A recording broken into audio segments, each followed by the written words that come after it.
Over the years, I've had several people ask me if I would be able to teach them how to play, whether it was piano or bass or guitar or drums. My schedule really hadn't allowed me to give music lessons. So this series of videos will be designed to help anyone from a beginner to someone who's maybe seasoned, looking for just some encouragement, some tricks that I use, some techniques to take their playing and their musicianship to another level. Again, I'm not a PhD in music and I'm not a music instructor. I'm just a guy that loves to worship and loves to play. So I pray these videos will be of use to you and that through them you can grow and become a musician and a worshiper. May Yahweh richly bless you. Remember to like, share, and subscribe. Okay, so these videos are going to be designed to do some basic instruction and teach some technique as well. Today will be our introductory video. The purpose is really to try to get someone to where they can start playing in a church setting, specifically at the church, International, or any of our campuses. So at all our services and in our worship teams, we use what's called the Nashville number system. So I'll bring that into play a little bit later on. But for now, I'm going to just kind of give an introductory lesson to piano or keyboard. Whether you've ever played or not, I think these will be somewhat helpful to you. If not, to actually help you if you're already a little more seasoned, it can maybe at least give you a resource that you could send somebody to. And if you are seasoned, then some of the later videos will be a little bit more in depth, really just talking about technique and things of that nature. So assuming that you don't know anything about piano or keyboard, the keyboard, really all music is broke down into notation. So whenever you talk about notes, you'll notice on here you got some black keys and some white keys. And so everything basically is a note. On your notation, we're going to start right here where you have these three black keys. Between these two, this is your A.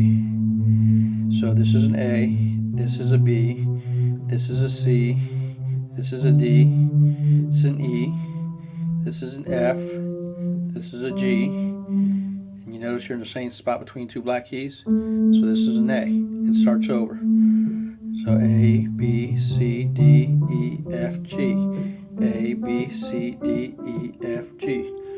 A, B, C, D, E, F, G. It just continues on up and down the entire instrument. So that'll be the first thing you need to learn, and take your time with rewinding or reviewing this video. This is designed not to get you to where you just watch it once and you're a master. This is for you to practice and kind of learn it over and over. So in the initial stages, you've got to figure out what these keys are. You should be able to come in at any point and go, that's an F. And then someone said, what's that? That's a B. Come in, that's a D. And without having to think about it, get to where you know the keys that well. The next thing we're going to talk about is how music or notation is defined within this instrument. So in music, there's what's called a step and a half step. So again, I mentioned that there's two colored keys here. Okay, so whenever you go 1, 2, that's one step. So this would be a step up from here, because 1, 2. If you just go to the keys side by side, that's a half step. So from here to here is a half step. From here to here is a half step. So it doesn't matter if you're going from white to black, white to white. It's how many keys are you moving. If it's just one, then that's a half step. If it's 1, 2, then that would be a full step. Okay? Again, there's going to be a lot of information on this video. This is designed for you to watch over as you start to get better in these fundamental lessons. Now that we've established what a half step is, I'm going to go ahead and talk about how you describe these black keys. We already covered how this was A, B, C, D, E, F, G, and then it would start over. Well, what about this key, or this key, or this key? Well, that's where flats and sharps come in. Now, the best way I can describe that to you is a sharp. Think of something with a point, points up. A sharp means that you're going a half step up. for example, this is an F. So an F sharp would be to go a half step up. That would be an F sharp.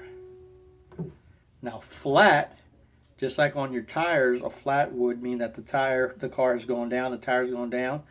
Flat means you're going down. So this is an E. An E flat would be a half step down. So that would be an E flat to the E. So anytime you hear someone call out a sharp or a flat, that's what it is going to refer to. Again, later on, we're actually going to go into low music theory. We'll talk about the Nashville number system, and you may hear someone there refer to, you're playing a 5 flat or 7 flat. You go, well, what's that? And it just means whatever that 5 is, you go down a half step. And again, I'll cover the Nashville number system at a later point, but just want you to just start taking all this in. So at this point, we have covered the notes from A all the way back up to A. So A, B, C, D, E, F, G, A. So slow. A, B, C, D, E, F, G. We covered what a whole step, which is 1, 2. 1, 2. And we covered a half step, which is 2 notes right on the side of each other. We also covered that a sharp means going up a half step. So this is C sharp. And that a flat means you're going down a half step. So if this is B flat. Last thing I want to cover to you is how to build a major scale. This is going to be very critical later on when you learn about the Nashville number system, because it all revolves around the scale and playing the root chords within a scale. I'm going to use C, which is right here, for this.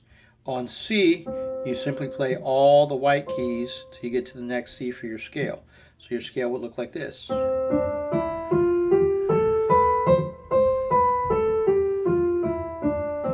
the white keys.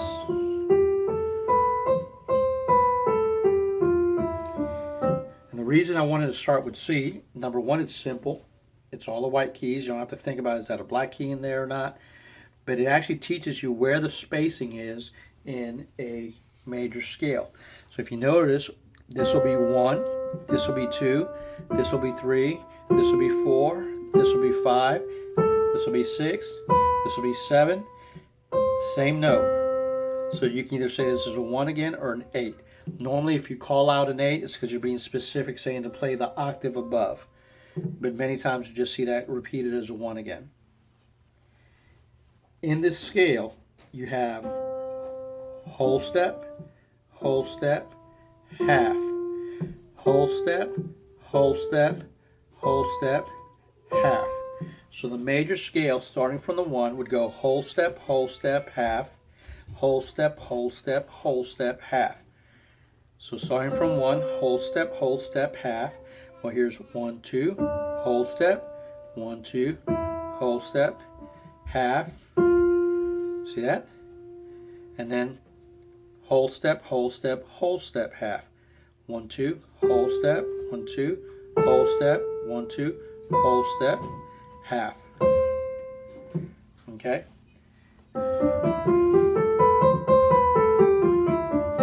Why is that important to learn there? Because now you can build a scale anywhere on this keyboard. If I were to ask you, what is the scale for D? Well, this is C, so I know this is D. Well, now it would go whole step, half, whole step, half. I'll show that slow. Whole step, 1, 2. Whole step, 1, 2. Half, 1. And then whole step, 1, 2. Whole step, 1, 2. Whole step, 1, 2. Half. So that scale sounds like this. Okay? Let's say I said go to your B flat. Now build me a scale there. It's the same pattern. Whole step, 1, 2. Whole step, 1, 2. Half. then hold step, hold step, hold step, half. Okay, so that would look like this.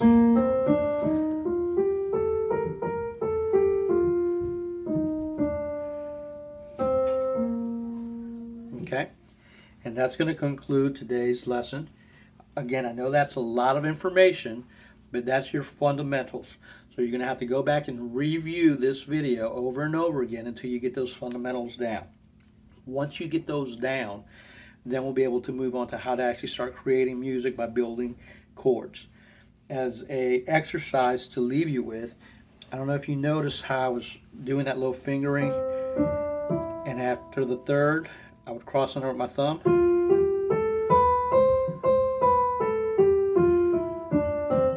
Okay, that's a little finger exercise that'll start teaching you how to get fluid with the keyboard.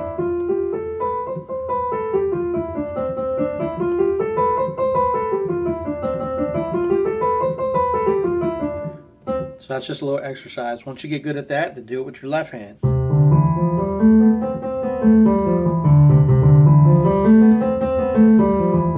And you get to where you get real fast with it just from practice. Now once you get that down, then the real difficult, and that's what you really have to think about this, is to do both hands because your fingers are doing different things.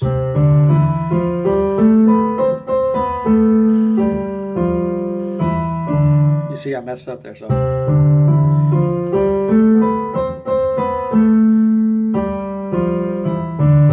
Okay, and you practice that until you can get that pretty quick, and that's going to teach your brain to get used to doing two different things with your two hands. So that's going to conclude today's lesson. Again, we've covered what the notes are on a keyboard. We've covered what a step and a half step are. We covered what sharps and flats are, and we covered how to build a scale. So it's a lot of information for our first lesson, but if you take your time, break this down, practice, watch 10 minutes of the video, 5 minutes, 2 minutes, whatever, and just get to where you know that. Once you feel very comfortable with that, you'll be able to move on to the next lesson. Just as a side note, I have 10 children, so occasionally as I'm recording these videos, you're going to hear some sounds going around, some kids laughing, giggling, screaming in the background. I apologize in advance. Again, I'm not a PhD in music. I'm not a music instructor. This is just designed to help someone that's wanting to learn how to play this particular instrument and how to worship. So I hope this has been of use to you. May God richly bless you and have a great day. Remember to like, share, and subscribe if you find this is helpful.